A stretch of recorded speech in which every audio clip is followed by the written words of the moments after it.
so miserable, and everyone else enjoying their life on this earth. Don't worry, you are not alone. I am here today to help you deal with your stress. No, I'm not a therapist, but just a student who can manage my stress very well. And I'm standing here today with an excellent speech on stress management.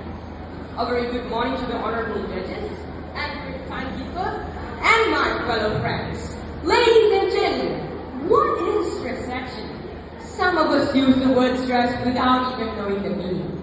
Stress is a feeling of emotional or physical tension. It can come from any event or thought that makes you feel frustrated, angry, or nervous. Stress is your body's reaction to a challenge or demand. Dealing with stress is not really challenging. The first thing we can do as a student is to express ourselves. Keeping everything to ourselves can sometimes lead to anxiety and depression. Suicidal cases resulting from depression are increasing day by day. Did you hear about those two students from a well-known university recently died in stress? Yes, they could not deal with the workload from their online learning assignments and written examination. It affected their mental health. I'm sure these students did not share or express themselves with their close ones. Any of you would like to ask me what people get by sharing your problems with others? Let me enlighten you. According to the New York Times, when you are feeling very intense feelings, especially fear, aggression, or anxiety, your amygdala is very mature. This is the part of the brain, among other things, handles your fight-or-flight response. Research from UCLA suggests that putting your feelings into words, a process called affect labeling, can diminish the response of the amygdala when you encounter things that are upsetting.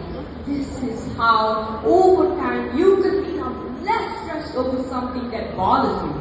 For example, if you got in a car accident, even being in the car immediately afterward could overwhelm you emotionally.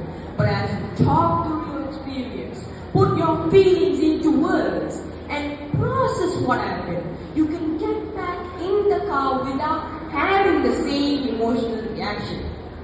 Next, we can practice mindfulness to curb stress. Mindfulness, the basic human ability to be fully present, unaware where we are and what we're doing, and not overly reacting or overwhelmed by what's going on around us. This can be achieved through meditation. Meditation, the practice of focused concentration, and it addresses stress. Meditation can be done anywhere at any time. It helps us to reduce negative emotions and increase self-awareness. Therefore, this will aid in understanding ourselves and emotions better while helping us to manage our emotions and mental health. Ladies and gentlemen, the most important step that we as students need to be aware of is time management. 24 hours seems like not enough for most of us. We all have to agree to what Thomas Edison has said. Time is the only capital every human gets without any partiality.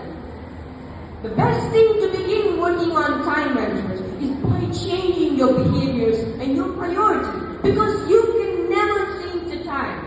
Whether you choose to spend your time wisely or foolishly, it depends on you.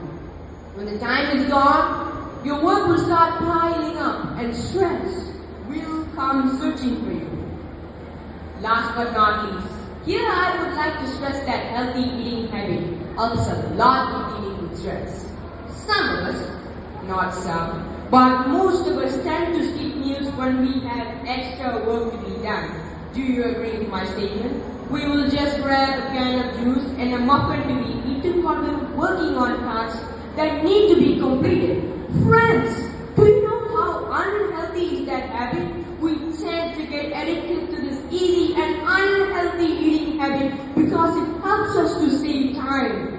However, it has long-term effects on our physical and mental health. Therefore, let's include some healthy vegetables and fruits in our daily meal plan. Just remember, every problem has a solution. The key to quick stress relief is to experiment and discover unique sensory experiences that work best for you. Before I end my speech today, let me just say, it is not the load that breaks you down, but the way you carry it. Thank you.